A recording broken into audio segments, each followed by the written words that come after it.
Dani ma wie ko ho. Sani che inspector ni ba inspect wo kwa kana fra no ya tuba. Ni inspector ke ba first inspection ni ba fi. Inspector e ba fi visual inspection.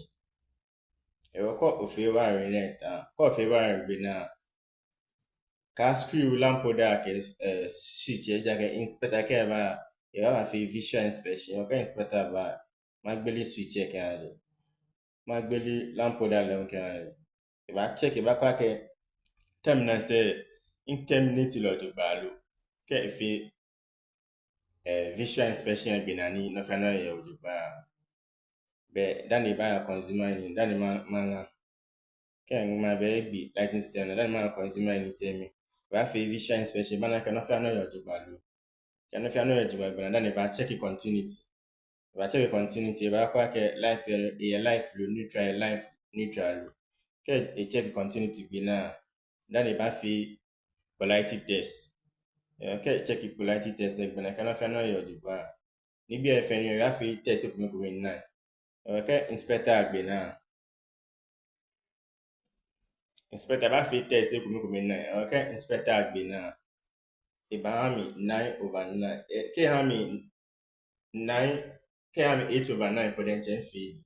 Ke ha mi 8.5/9 fi. Isa ni ha mi 9/9. Inspector inspector Intoni eba inspect makwa ke na fa na yo jigba. Inspector ba ye expect.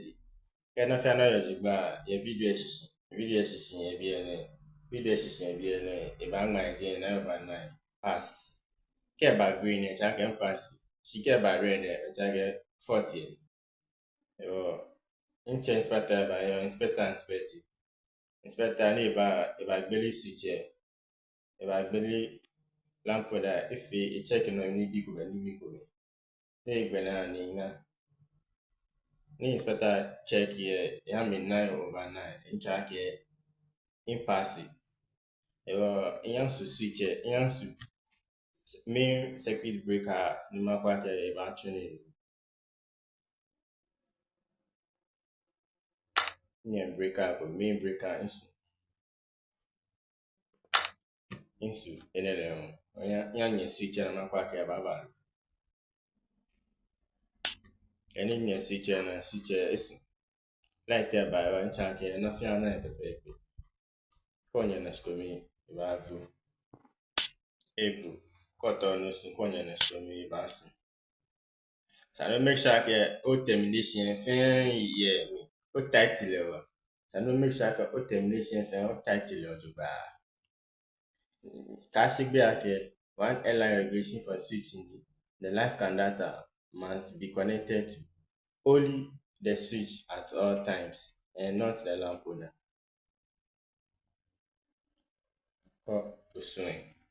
Osun Bobby.